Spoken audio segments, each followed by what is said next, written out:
hull ships for inspection that would give a bit more substance than we have in the present procedure.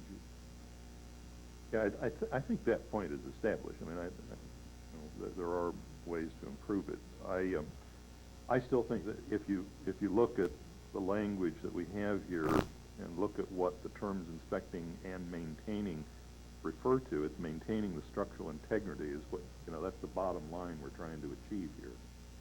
Whether that's through replacing fasteners or whatever other methods are involved, it doesn't matter. The bottom line is we want to improve the odds that we're maintaining structural integrity in these vessels. And to me, this captures it, I guess. My concern, John, is back, I guess, with the word undetected, because we're saying that the cause was lack of detection, and that's where I think we have a problem as to whether it can ever be completely detected. Resulting from severely corroded hull fasteners that had remained undetected or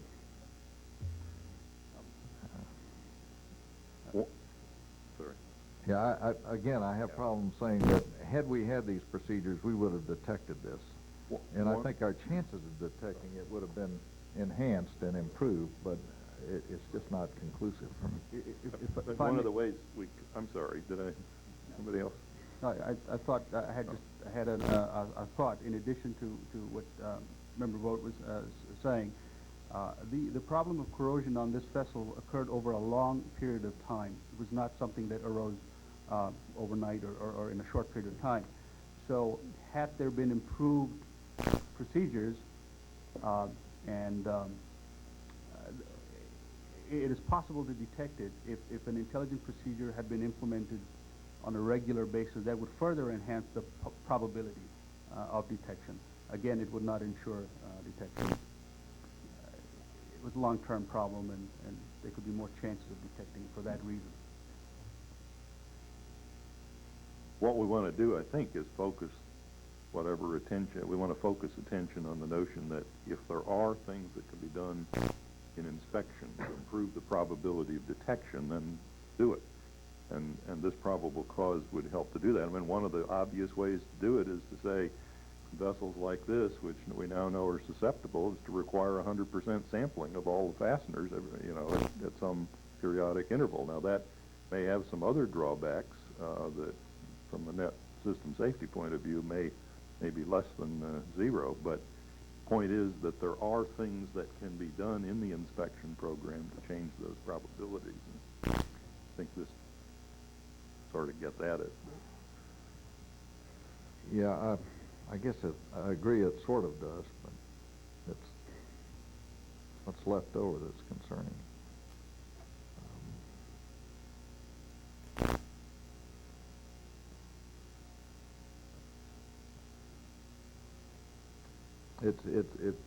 If we were to agree, and I thought earlier in our discussion we had somewhat of a consensus that it's probably impractical or impossible to detect all of the condition of all of the hull fasteners, and that therefore the solution may well be enhanced detection and some remedial action that is taken to supplement our inability to have a complete detection system. And again, as I read this, we're saying that the problem here is a detection problem.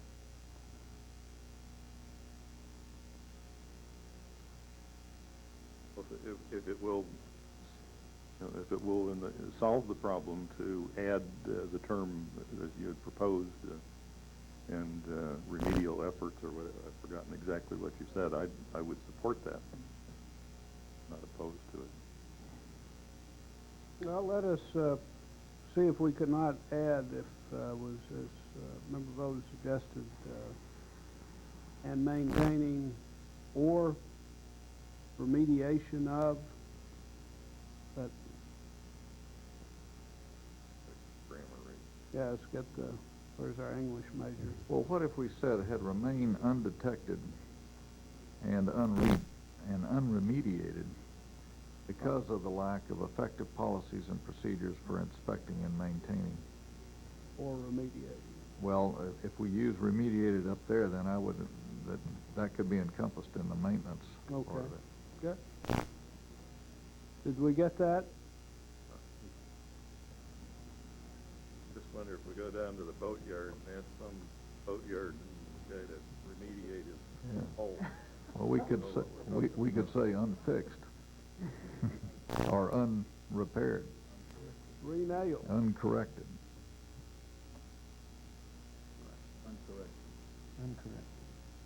Uncorrected. Right. Well, I think we all understand the point you're trying to get at, trying to express it properly as a challenge. What do we have? Ralph, do you have something? You were Well, smiling and nodding your head, so you're going to get picked on. I was, based on the conversation of the board, what I have is that the probable cause of the El Toro 2 sinking was catastrophic flooding resulting from severely corroded hull fasteners that have remained undetected and uncorrected because of the lack of effective policies and procedures for inspecting and maintaining the structural integrity of wooden-hulled vessels.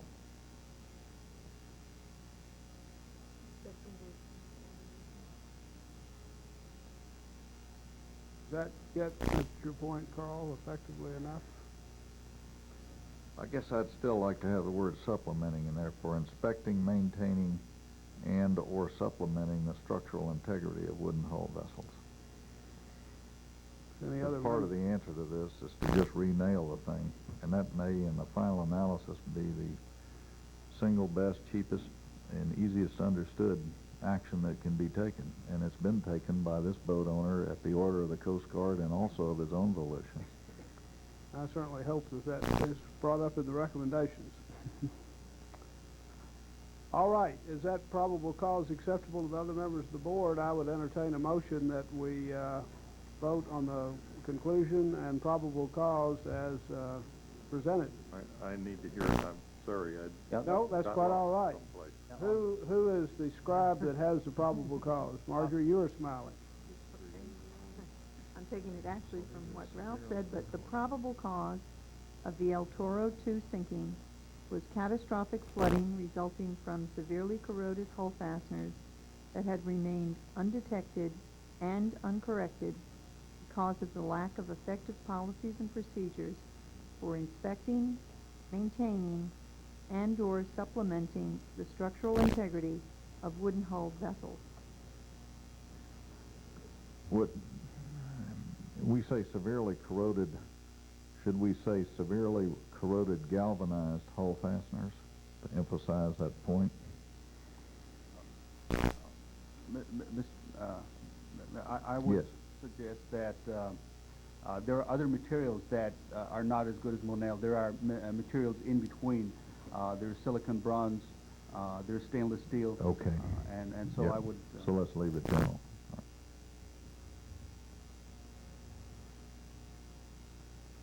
Very well. The probable cause, as has been restated by Marjorie, and the conclusions as have been ably read by the acting chairman. Do we have a motion that we would to approve of? I so move. All in favor? Aye. Aye. Opposed? Then these are adopted. Now we will move to the recommendations. As a result of its investigation of this accident, the National Transportation Safety Board makes the following safety recommendations to the United States Coast Guard. And I would feel that it might be, I would suggest the board might consider at this point in time making the first recommendation, so the one that was passed out to us, to expedite rather than consider requiring the refastening of all wooden passenger vessels over 15 years old as a remedial action until reliable inspection methods can be developed. And I guess this is saying that if they're over 15 years old, they need to be re-nailed. Well, if they were built with Monell fasteners in the first place, we wouldn't want it to apply to those. If they were operated in fresh water, I'm not sure we'd want it to apply to those. I think that's much too broad. I like the idea of having somebody consider whether or not a refastening program is the right way to go here, but What if we just not said, sure I'm convinced that... consider the refastening of, of wooden passenger vessels as a remedial action? Prefer that. I guess my feelings on the point, and I certainly would defer to your thoughts on it, but we're dealing here with not a universe, we're dealing with 1,400 vessels approximately that the Coast Guard knows where they are. There are 175 of them approximately operating on the Chesapeake Bay, and we know of the 175, 2 have been renailed, right?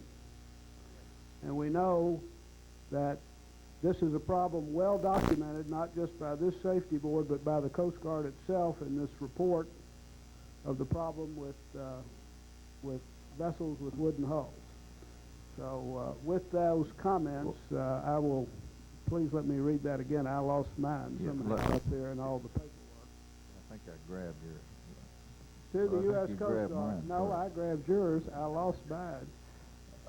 Consider requiring the refastening of all wooden passenger vessels over 15 years old as a remedial action until reliable inspection methods can be developed.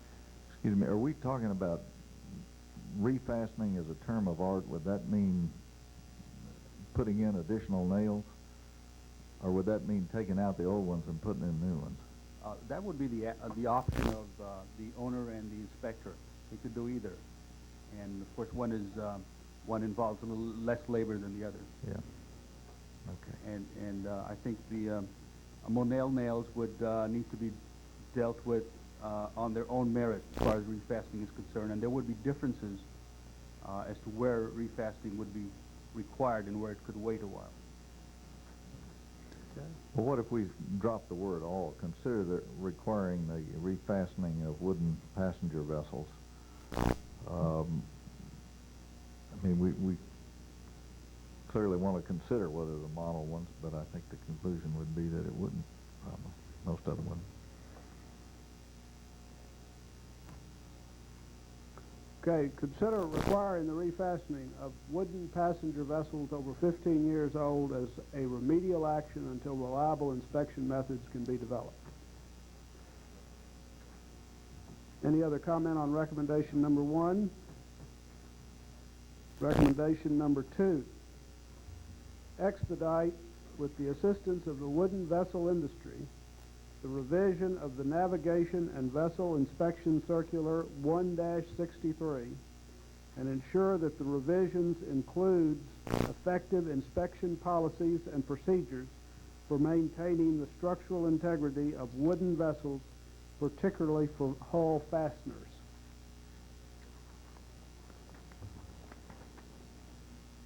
Recommendation number 3, research and develop, with the assistance of the wooden vessel industry, non-destructive inspection techniques for inspecting fasteners on wooden vessels.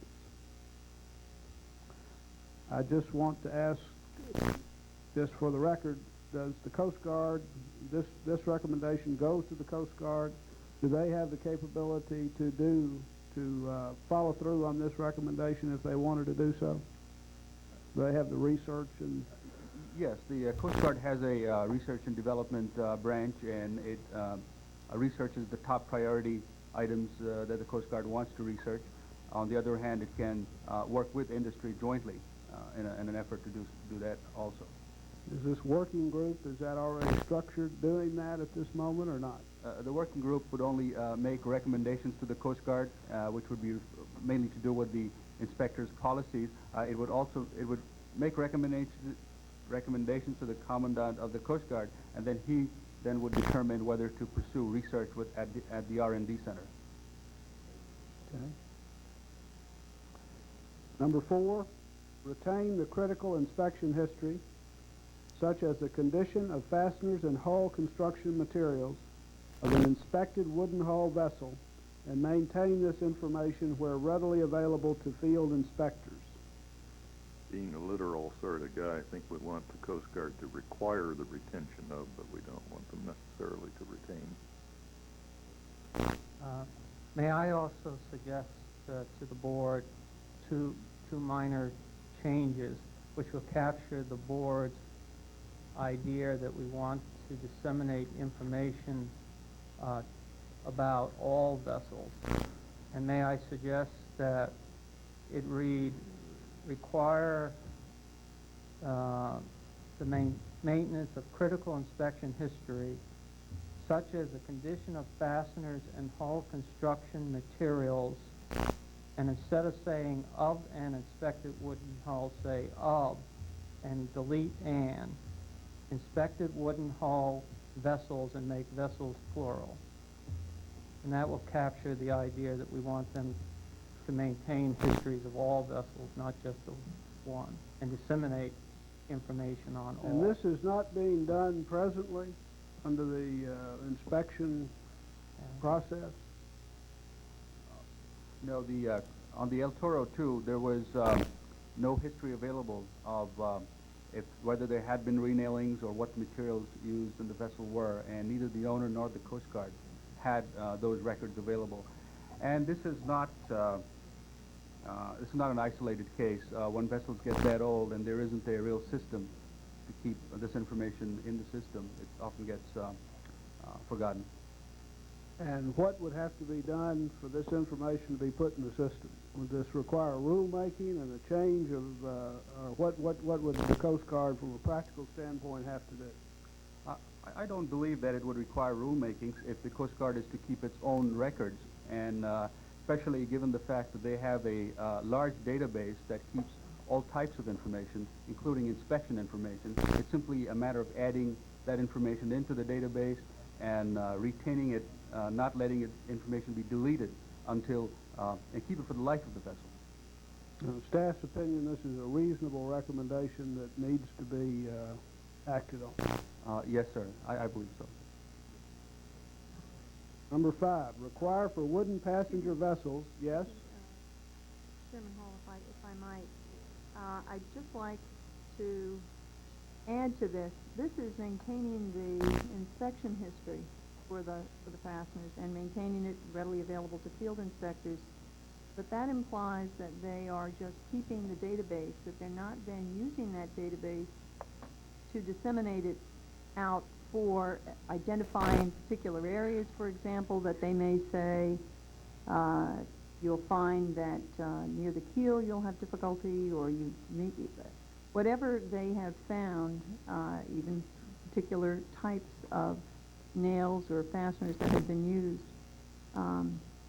I suppose, again, I'm just going back to what had been discussed before about a sample-driven database to establish a risk profile, which would then be disseminated for the utilization of the inspectors.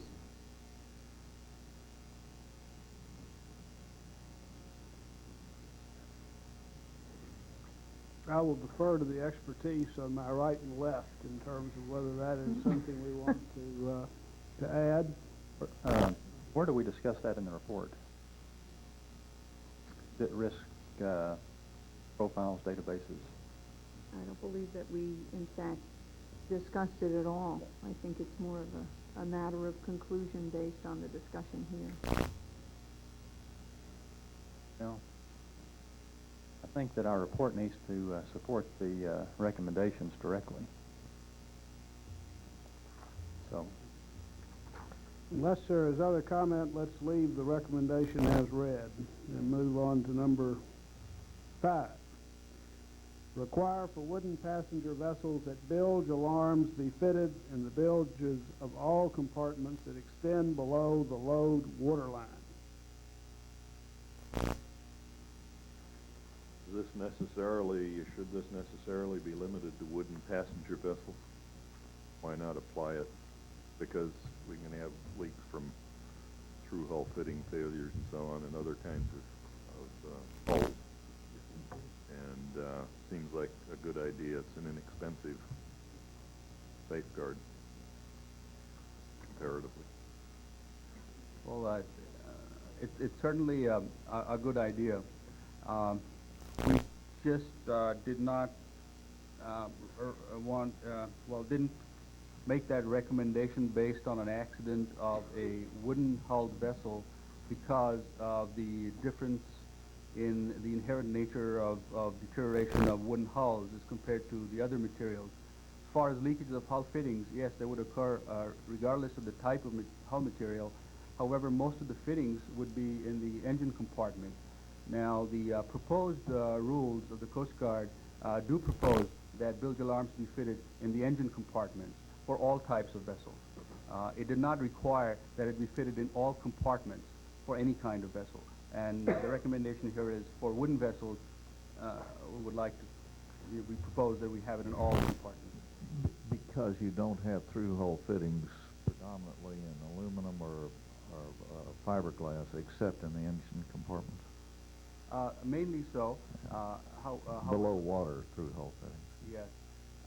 Mainly all in the engine room. Now, the steering gear compartment has sometimes been a source of leakage also because of the packing glands, the shaft entrance point. But it's because of the preponderance of wooden vessels as compared to the other hull materials where flooding is concerned that this was more directly supportable. I'll accept it as is. We will accept the recommendation as is and move to number 6. Number 6, as I understand, is a restatement of recommendations that the board has previously made dating back to 1986. Am I correct? Require that survival craft capable of providing out-of-the-water flotation for all passengers and crew be provided on board small passenger vessels on all routes. Those are the recommendations, 6 in all, made to the Coast Guard.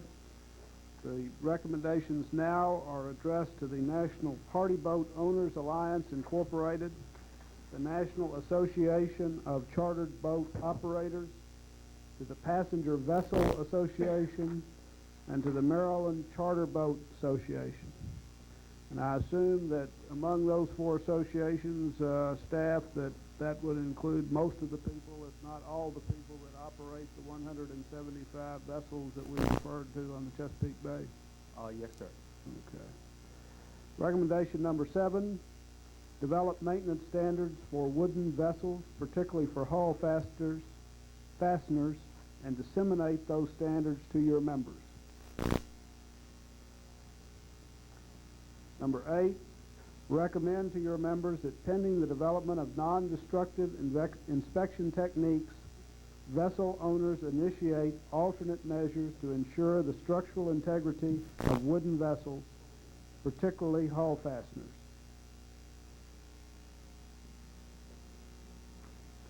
Number 9, recommend to your members that vessel owners maintain the critical vessel maintenance history, such as the condition of hull fasteners and hull construction materials of their wooden hull vessels.